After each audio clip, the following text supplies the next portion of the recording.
The morning sun cast long shadows across the courtyard of Kensington Palace, as 10-year-old Prince George walked quietly along the stone pathway. His small footsteps echoed softly against the ancient walls that had witnessed centuries of royal history.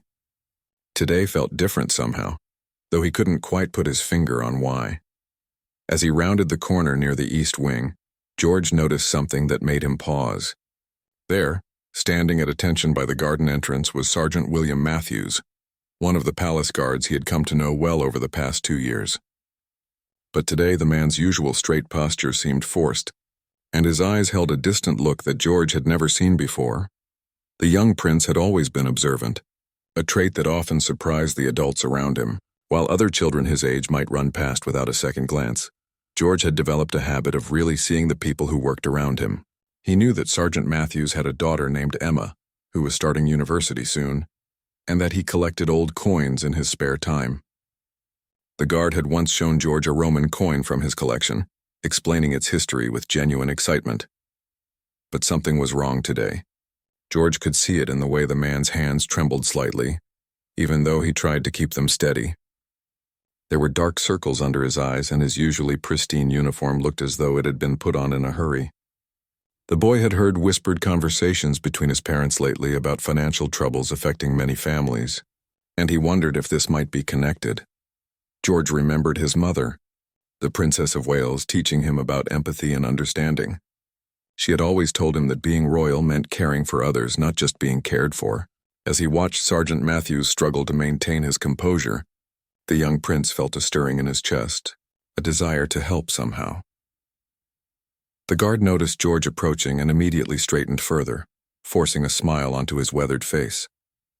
But George's keen eyes caught the slight wince that accompanied the movement, as if even standing properly was causing discomfort. The man's boots, usually polished to a mirror shine, were scuffed and worn, suggesting he might not have had time or energy for his usual meticulous preparation. George approached slowly, his mind racing with thoughts about what he might say or do. He had been taught protocol and proper behavior around the palace staff, but this felt like a moment that called for something more than formal politeness. The weight of his future responsibilities seemed to settle on his young shoulders as he realized that real leadership meant recognizing when someone needed help, even when they couldn't ask for it. The morning air was crisp, carrying the scent of autumn leaves and the distant sound of London traffic beyond the palace walls. Other staff members moved about their duties, unaware of the quiet drama unfolding in this corner of the courtyard. For George, this moment felt significant in a way he couldn't fully understand, as if he was standing at the beginning of a path that would shape not just this day, but his understanding of what it truly meant to serve others. As he drew closer to Sergeant Matthews, George could see beads of perspiration on the man's forehead despite the cool temperature.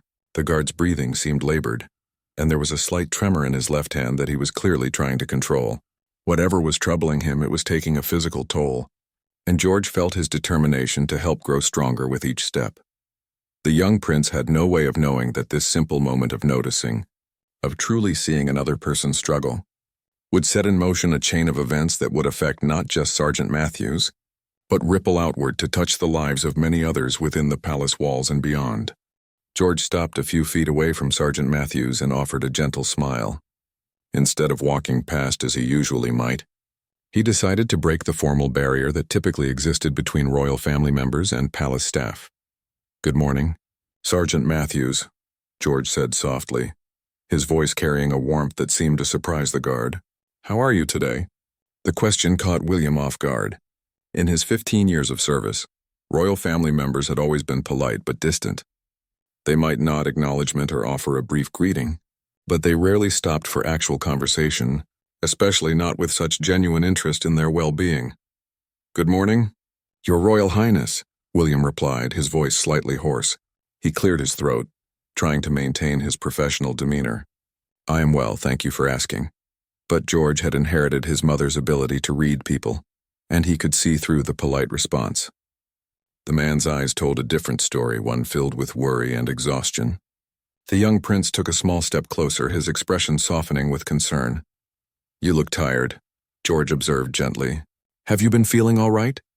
The directness of the question, delivered with such innocent sincerity, nearly broke William's carefully maintained composure. For a moment his professional mask slipped, and the vulnerability he had been hiding became visible. He glanced around nervously, unsure of how to respond to such unexpected compassion from someone so young yet so important. "I appreciate your concern, Your Highness," William said, his voice barely above a whisper. "It has been a challenging time for my family recently." George nodded understanding, remembering conversations he had overheard between his parents about the economic difficulties many people were facing. He had heard them discussing how inflation was making it harder for families to manage their expenses, and how even people with steady jobs were struggling to make ends meet. "Is Emma doing well at university?" George asked, remembering the guard's daughter. The question showed that he had been paying attention to their previous conversations, that he saw William as more than just a uniformed figure standing at his post. William's eyes widened slightly at the personal question. The fact that the young prince remembered his daughter's name and situation touched him deeply. "She is doing wonderfully in her studies, Your Highness, but the costs—" He trailed off, realizing he was perhaps sharing too much with a child, even a royal one. "The costs are difficult?" George prompted gently, his maturity seeming far beyond his 10 years. William nodded slowly, the weight of his financial burden evident in his posture. "University fees, living expenses, books. It's more than we anticipated. My wife has taken on extra shifts at the hospital where she works as a nurse. And I've been trying to find additional work on my days off, but—" He stopped himself again, embarrassed by his admission. George listened intently, his heart going out to this man who had always shown him such respect and kindness. He thought about his own privileged life, where money was never a concern, where everything he needed or wanted was simply provided. The contrast struck him powerfully, creating a new understanding of how different life could be for others. "You've been working extra jobs?" George asked, which explained the exhaustion he had noticed. "I've been doing some overnight security work," William admitted. "It means I sometimes come here with very little sleep. But we need the money for Emma's education. She's the first in our family to attend university, and we don't want her to give up her dreams because of financial constraints." The pride in his voice when he spoke of his daughter was unmistakable, even through his weariness. George could see how much this man loved his family, and how hard he was willing to work to provide for them. It reminded him of something his father had once said about duty and sacrifice, but seeing it lived out in such a personal way made the concept feel real for the first time. As they stood together in the morning light, an unusual bond was forming between the young prince and the veteran guard, built on genuine human connection that transcended their vastly different positions in life. Over the following days, George found himself thinking constantly about his conversation with Sergeant Matthews.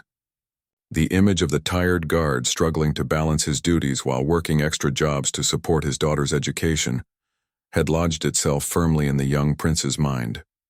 He began to notice things he had never paid attention to before. During his daily walks around the palace grounds, George started observing the other staff members more carefully. He saw Maria, one of the cleaning ladies, carefully packing leftover food from palace functions into a small container, likely to take home to her family. He noticed James, a young gardener, wearing shoes that had been repaired multiple times, the patches carefully hidden but visible to George's newly attentive eyes. The realization that people who worked so close to his family, people who ensured his comfort and safety every day, might be struggling financially was both surprising and deeply troubling to him. He had always lived in a world where needs were met automatically, where financial worry was an abstract concept rather than a daily reality. George began to pay closer attention to adult conversations around him, picking up fragments of discussion about rising costs, difficult choices, and families under pressure. His parents spoke sometimes about their charitable work and the challenges facing ordinary families, but now these conversations took on new meaning. The statistics and general concerns they discussed had faces attached to them now, real people he knew and cared about. At dinner one evening, as his family discussed upcoming events and responsibilities, George found himself distracted by thoughts of Sergeant Matthews. He imagined the man returning home after his palace shift, grabbing a quick meal, and then heading out to his overnight security job, getting perhaps 3 or 4 hours of sleep before starting the cycle again. "George, you seem quiet tonight," his mother observed. her caring eyes studying her son's thoughtful expression. "Is everything all right?" George looked up from his plate where he had been absent-mindedly pushing food around while lost in thought. He considered sharing what he had learned about Sergeant Matthews but hesitated, unsure if it was appropriate to discuss palace staff's personal situations at the dinner table. "I was just thinking about people," he said carefully. "About how different everyone's lives are." His father raised an eyebrow, intrigued by the philosophical direction of his son's thoughts. "What do you mean?" "Well," George began slowly, "we have everything we need and more. But some of the people who work here, who take care of us every day, they might not have enough. They might be worried about money or their families." His parents exchanged a meaningful glance. They had always tried to teach their children about responsibility and empathy, but hearing George articulate such awareness showed them that their lessons were taking root in ways they hadn't fully expected. "That's a very mature observation," his mother said gently. "It shows you're developing the kind of awareness that will serve you well as you grow older. Understanding that privilege comes with responsibility is one of the most important lessons you can learn." George nodded, but his expression remained troubled. Understanding the situation felt like only the first step. The question that was really weighing on him was what, if anything, he could do about it. He was just 10 years old after all. What power did he have to make a real difference in someone's life? The next morning, George made a point of walking past the garden entrance where Sergeant Matthews was stationed. The guard looked even more tired than before, his exhaustion becoming increasingly difficult to hide. When their eyes met, William managed a smile, but George could see the effort it required. "Good morning, Sergeant Matthews," George said, approaching with determined purpose. "How is Emma doing with her studies?" The personal question and genuine interest in his response brought a brief light to William's tired eyes. "She's doing very well, Your Highness. She called last night so excited about her literature course. She's always loved reading, just like—" He paused, seeming to remember he was speaking to royalty about personal matters. "Just like what?" George encouraged. "Just like her mother," William finished with a soft smile. "My wife always has a book in her hands when she's not at work. Emma gets that love of learning from her." George felt a warmth spread through his chest at seeing the genuine pride and love in the man's expression when he spoke of his family. It reinforced his growing conviction that good people like Sergeant Matthews deserved better than to struggle just to provide basic opportunities for their children. As the days passed, George's concern for Sergeant Matthews deepened into something approaching anxiety. He had begun to notice subtle changes in the guard's appearance and behavior that troubled him greatly. The man's uniform, usually immaculate, showed small signs of wear that suggested he might not have time or energy for his usual careful maintenance. His responses during their brief conversations had become shorter, more strained, as if even speaking required effort he could barely spare. One particularly cold morning, George witnessed something that shook him to his core. As he approached the garden entrance for his usual greeting, he saw Sergeant Matthews swaying slightly on his feet. The guard caught himself quickly, gripping the stone wall beside his post, but not before George noticed the moment of weakness. When their eyes met, William tried to smile, but his face was pale, and there were beads of perspiration on his forehead despite the chilly air. "Sergeant Matthews," George said, genuine alarm in his young voice. "Are you feeling ill?" "Just a bit tired, Your Highness," William replied, but his voice was barely above a whisper, and he seemed to be concentrating hard on remaining upright. George felt a surge of panic. This wasn't just tiredness anymore, this was someone pushing themselves to a dangerous limit. He thought about his own comfortable bed, where he slept soundly for 8 hours every night, then looked at this good man who was literally wearing himself down, trying to provide for his family while maintaining his duties to the royal household. "When did you last have a proper rest?" George asked, stepping closer with concern. William's laugh was hollow and exhausted. "I can't remember, Your Highness. Between my shifts here and the night security work, and helping my wife with household duties when she comes home from her hospital shifts, there never seems to be time." The honesty in that admission hit George like a physical blow. Here was a man who had served his family faithfully for 15 years, who had always been respectful and kind, slowly destroying his health because he couldn't earn enough from one job to support his family's basic needs. "This isn't right," George said quietly, more to himself than to the guard. William looked at him with surprise. Your Highness? George met his eyes directly, and William saw something in the young prince's expression that he had never seen before. A determination that seemed far beyond the boy's years. You shouldn't have to work yourself sick just to help your daughter get an education. That's not how things should be. The simple statement, delivered with such sincere conviction, nearly brought tears to William's eyes. In his exhausted state, the unexpected compassion from someone so young felt overwhelming. He had been struggling alone with his family's financial burden for months, never imagining that anyone in the royal household might notice or care about his personal difficulties. Life isn't always fair, Your Highness, William said gently, trying to maintain some semblance of his professional demeanor. We do what we must for our families. But it could be fair, George replied with the idealism of youth mixed with an emerging understanding of his own potential influence. There are people who could help, who should help. People like my family. That afternoon, George found himself in his father's study, pacing back and forth while wrestling with how to approach the conversation he knew he needed to have. He had never asked his parents for anything truly important before. His requests had always been for toys, trips, or permissions for childhood activities. This felt monumentally different. He thought about Sergeant Matthews, probably fighting through another shift on minimal sleep, and Emma, studying hard at university without knowing how much her father was sacrificing for her education. The injustice of the situation burned in his chest, fueling his determination to find a way to help. When his father finally arrived in the study for their scheduled time together, George was ready. He had rehearsed what he wanted to say, but looking at his father now, all his planned words seemed inadequate for the magnitude of what he was feeling. "Papa," he began, his voice steady despite his nervousness, "I need to talk to you about something important. Something that could really matter to someone's life."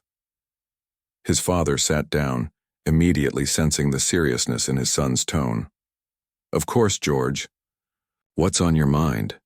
George took a deep breath, knowing that the next few minutes could change everything for Sergeant Matthews and his family, if only he could find the right words to make his father understand the urgency and importance of what he had discovered. George stood before his father, his small hands clasped behind his back in a gesture that made him look startlingly mature for his age. The study felt larger than usual, filled with the weight of what he was about to say. Sunlight streamed through the tall windows, illuminating dust motes that danced in the air like tiny spirits waiting to hear his words.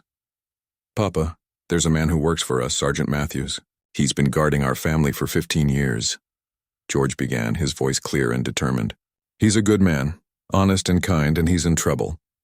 His father leaned forward, intrigued by the passion in his son's voice. "What kind of trouble, George?" "He's working himself sick trying to pay for his daughter's university education," George explained, the words tumbling out now that he had started. "He has his regular job here, but it's not enough, so he works overnight security jobs too. He barely sleeps, Papa. I can see it in his face, in the way he can barely stand straight sometimes." George paused, gathering his thoughts, trying to find the words that would make his father understand not just the facts, but the emotional weight of what he had witnessed. "Emma, that's his daughter. She's the first in their family to go to university. She's studying literature because she loves books, just like her mother. But the cost, it's destroying her father." His father's expression had grown serious as he listened. "George, these are certainly concerning circumstances, but staff members' personal financial situations are generally not something the royal family becomes directly involved in." "But why not?" George asked, his voice rising with frustration. "Sergeant Matthews has spent 15 years protecting us, being loyal to our family, making sure we're safe. His wife works as a nurse, helping sick people get better. They're good people doing important work. Why shouldn't we help them when they need it?" The question hung in the air between them. George's father found himself without an immediate answer, struck by his son's moral clarity and the challenge to conventional boundaries that his question represented. "You have to understand, George," his father said carefully. "There are protocols, proper channels for these things. The palace has personnel departments, assistance programs, but those aren't working for him, are they?" George interrupted, something he had never done before in such a formal conversation. "If they were working, he wouldn't be falling asleep on his feet during his shifts. He wouldn't look like he's going to collapse." George moved closer to his father's desk, his eyes bright with determination. Papa, you always tell me that being royal means service, that our privilege comes with responsibility. You say we're supposed to care for our people. Well, Sergeant Matthews is one of our people. He's right here in our home protecting us every day, and he's suffering. His father was quiet for a long moment, studying his son's face. He could see Catherine's compassion there, but also something uniquely George's, a practical urgency that demanded action rather than just sympathy. What exactly are you asking me to do? His father asked gently. I want to help pay for Emma's university, George said without hesitation. I want to use some of the money that's mine or will be mine to make sure that a good man doesn't work himself to death just to give his daughter the same opportunities that I have automatically. The boldness of the request took his father by surprise. George wasn't asking for a small favor or a gentle intervention. He was proposing a direct, substantial financial commitment to a staff member's family. George, that's a significant gesture, his father said slowly. It would set precedents, create expectation. Good, George replied firmly. Maybe it should create expectations. Maybe people who serve our family faithfully for 15 years should expect that we'll care enough to help when they're in crisis. George's voice softened then, and his father could hear the emotion beneath the determination. Papa, I dream about him sometimes. I dream that he collapses at his post because he's so tired. And it's my fault because I could have helped but I didn't. Because we all just stood by and watched a good man destroy himself.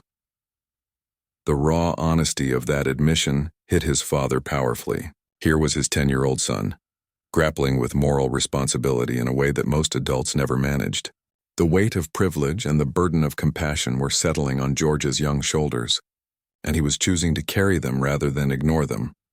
You really care about this man and his family, his father observed. I care about what's right, George replied simply, and letting someone suffer when you have the power to help them. That's not right, Papa. That's not who I want to be. The next morning brought an unusual quiet to the palace corridors. Word had spread among the senior staff that something significant was being discussed in the private family quarters, though no one knew exactly what. George had spent a restless night, alternating between hope and anxiety about whether his father would agree to help Sergeant Matthews. When George made his way to the garden entrance that morning, he found Sergeant Matthews at his usual post, but the man's condition had visibly worsened. His face was drawn and pale, and he seemed to be leaning more heavily against the wall for support. The sight strengthened George's resolve and confirmed that time was running out for a solution. Good morning. Your Highness, William managed, his voice hoarse with exhaustion. Good morning, Sergeant Matthews, George replied, studying the man's face with growing concern. I want you to know that I've spoken with my father about your situation. William's eyes widened in alarm. Your Highness, I hope I haven't overstepped. I never meant to burden you with my personal concerns. You haven't burdened me, George said firmly. You've trusted me with something important, and I want to help. We want to help. Before William could respond, footsteps echoed across the courtyard. George's father approached, his expression serious but kind. With him was Sir Edward Thornton, the palace's chief administrator, carrying a leather portfolio that suggested official business. Sergeant Matthews, George's father said formally, I wonder if we might have a word with you. William straightened to attention, confusion and worry evident in his features. Of course, Your Royal Highness. Have I done something wrong? Quite the opposite, came the reply. My son has brought to my attention that you've been facing some personal challenges while maintaining your exemplary service to our family. We'd like to discuss how we might address this situation. Sir Edward stepped forward, opening his portfolio. Sergeant Matthews, we've reviewed your service record, and it's quite remarkable. 15 years without a single incident, commendations from 3 different security chiefs, and consistent praise from all family members. Your dedication has not gone unnoticed. George watched as confusion flickered across William's tired face. The guard glanced between the prince, his father, and the administrator, clearly struggling to understand what was happening. We understand, George's father continued, that you've been working additional employment to support your daughter's university education.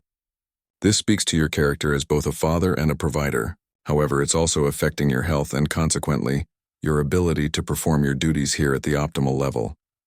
William's face flushed with embarrassment. Your Highness, I assure you that my personal situation has never compromised my commitment to palace security. "We're not questioning your commitment," Sir Edward interjected gently. "We're addressing the circumstances that are forcing you to compromise your own well-being." George stepped forward then, his young voice clear and determined. "Sergeant Matthews, we would like to establish an educational fund for Emma. This fund will cover her remaining university expenses, including tuition, books, and living costs." The words hit William like a physical blow. He stared at George, then at his father, unable to process what he was hearing. "Your Highnesses, I don't understand. This is far too generous." "It's not generosity," George said simply. "It's recognition of your service and our responsibility to the people who care for us." Sir Edward removed a document from his portfolio. "Additionally, we're implementing a new palace policy. Any staff member with children pursuing higher education can apply for educational assistance through a newly established fund. You won't be the only family to benefit from this program." William's legs seemed to give way slightly and he reached for the wall to steady himself. But this time it wasn't from exhaustion, it was from overwhelming emotion. "I don't know what to say," he whispered. "You don't need to say anything," George's father replied kindly. "Your 15 years of faithful service have already said everything necessary." George watched as tears began to form in Sergeant Matthews's eyes. The man who had stood guard over his family for so many years, who had always projected strength and reliability, was finally allowing himself to show vulnerability in the face of unexpected kindness. "There is one condition," George added, and William looked at him with sudden concern. "You have to promise to get some proper rest. No more overnight security jobs. Emma's education is taken care of now." The smile that spread across William's face was like sunrise after a long, dark night. For the first time in months, the weight of financial worry was lifting from his shoulders, and he could imagine sleeping through an entire night without anxiety about his daughter's future. "Thank you," he said, his voice breaking with emotion. "Thank you so much. Emma will never believe this. My wife, she's been so worried." "They won't have to worry anymore," George said simply, feeling a warmth spread through his chest that was unlike anything he had ever experienced. This was what it felt like to use privilege for good, to make a real difference in someone's life. 3 weeks later, the transformation in Sergeant Matthews was remarkable. The dark circles under his eyes had faded, his posture had returned to its former military bearing, and most importantly, his smile had become genuine again. George noticed the change immediately during their first conversation after the announcement of the educational fund. "Your Highness," William said, his voice strong and clear for the first time in months, "I spoke with Emma last night. She cried when I told her about your family's kindness. She wants to write you a thank you letter if that would be appropriate." "I would like that very much," George replied, genuinely pleased. "How are her studies going?" "Better than ever," William beamed. "Without the financial pressure, she's able to focus completely on her coursework.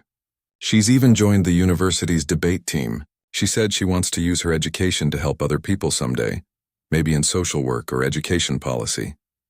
George felt a surge of pride hearing this. The ripple effects of their decision were already extending beyond what they had initially imagined.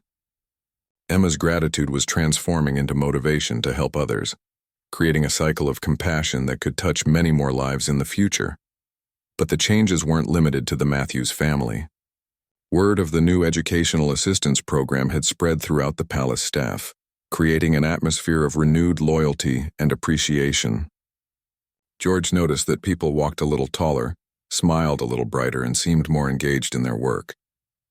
Knowing that their employer genuinely cared about their family's well-being had created a bond that went beyond simple employment. Maria, the cleaning lady George had noticed saving leftover food, had approached him shyly the week before to express her gratitude. Her youngest son would be eligible for the program in 2 years when he finished secondary school, and for the first time university seemed like a real possibility for their family. James, the young gardener with the patched shoes, had confided in another staff member that he was considering evening classes now that he knew there might be support available for further education. The conversation had made its way back to George through the informal network of palace communication, and it filled him with satisfaction to know that his simple observation and action were creating opportunities for multiple people. George's parents had watched these developments with amazement and pride. Their son's moral instincts had not only solved an immediate problem, but had revealed systemic issues they hadn't fully recognized. The Educational Assistance Program was now being expanded and formalized, with input from human resources and financial advisors to ensure its sustainability. "You know," his mother had said to him a few days earlier, "what you did for Sergeant Matthews showed real leadership. Not the kind they teach in constitutional lessons, but the kind that actually matters, seeing people as individuals, understanding their struggles and taking action to help." His father had added, "You've taught us something important about the responsibility that comes with our position. Sometimes the most meaningful change happens not through grand gestures or public initiatives, but through paying attention to the people right in front of us." George had felt embarrassed by their praise, but also deeply satisfied. He was beginning to understand that being royal wasn't just about ceremony and duty in the abstract sense. It was about using whatever power and resources you had to make life better for the people around you. On this particular morning, as George approached Sergeant Matthews's post, he was struck by how different everything felt. The courtyard looked the same, the ancient stones and careful landscaping unchanged, but the atmosphere was transformed. There was a sense of connection and mutual care that hadn't existed before. "Good morning, Sergeant Matthews," George said, as had become their routine. "Good morning, Your Royal Highness," William replied, and then breaking from protocol slightly, he added, "It's going to be a beautiful day." George smiled, understanding that the guard wasn't just commenting on the weather. They stood together for a moment in comfortable silence, both of them aware that something fundamental had shifted in their relationship and in the broader palace community. As George continued his walk, he reflected on how a simple decision to pay attention, to really see another person's struggle, had created changes that extended far beyond what he had initially imagined. Sergeant Matthews was healthy and rested. Emma was thriving at university. Other staff members had new hope for their families' futures. And the palace itself had become a more compassionate place to work. Most importantly, George had learned that being royal meant more than just accepting privilege. It meant actively using that privilege to lift others up. It was a lesson that would stay with him for the rest of his life, shaping the kind of leader he would eventually become. The quiet decision to help one tired guard had taught him that true power lay not in commanding others, but in serving them with genuine care and respect.